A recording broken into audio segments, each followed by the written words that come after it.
عید کے دن عیدی دینے کا بھی لوگوں میں رواج ہے، اور اس کے لیے لوگ جو ہے نئے نئے نوٹ، کڑک نوٹ خرید رہے ہوتے ہیں۔ ایک بڑا اہم مسئلہ یہاں پر سمجھنا بہت ضروری ہے کہ جو ایک ملک کی کرنسی ہوتی ہے وہ نئے پرانے ہونے کی وجہ سے ان کی قیمتوں میں، مالیتوں میں کوئی فرق نہیں پڑتا۔ لہذا 1,000 کا نیا نوٹ ہوگا تو اس کی بھی وہی مالیت ہوگی جو 1,000 کے پرانے نوٹ کی ہوتی ہے۔ 1,000 کے 100 کے نوٹ ہوں 10، ہاں، تو اس کی بھی وہی مالیت ہوگی جو 1,000 کے بندھے ہوئے نوٹ کی ہوتی ہے۔ 500 کے جو نوٹ کی والی ویلیو ہوتی ہے وہی ویلیو 500 کے 500 کے 100 کے 5 نوٹوں کی ہوتی ہے۔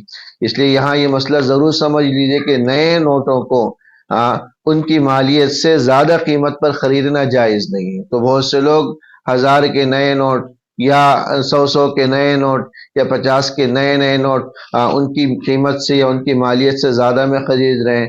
1,000 روپے ہیں نئے نوٹ کے تو وہ خرید رہے ہیں 1,100 روپے میں، یا 1,000 کے 900 روپے لے رہے ہیں، تو یہ شرعاً حرام ہے، ناجائز ہے، گناہ ہے، سود میں داخل ہے۔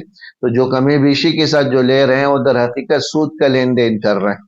اس لیے نئے نوٹوں کو کمی بیشی کے ساتھ خریدنا جائز نہیں ہے۔ تو اس بنیاد پر کہ بھائی نئے نوٹ مل رہے ہیں لہذا 900 کے نوٹ 1,000 کے لے لیے، یا 1,000 کے نوٹ 1,100 میں لے لیے، 1,200 میں لے لیے، یہ شرعاً ناجائز ہے، حرام ہے، ایک طرح سے یہ سود کا لینا دینا کر رہے ہیں۔ تو ایک ملک کی جو کرنسیاں ہیں ان کا آپس میں تبادلہ کمی بیشی کے ساتھ جائز نہیں۔ مختلف ملکوں کی کرنسیاں ہوں، پاکستانی روپے کے ذریعے آپ ڈالر لے رہے ہیں، ریال لے رہے ہیں، تو کمی بیشی کے ساتھ تو ہو سکتا ہے، لیکن ایک ہی ملک کی کرنسی ہے اس کو آپ کمی بیشی کے ساتھ نہیں لے سکتے۔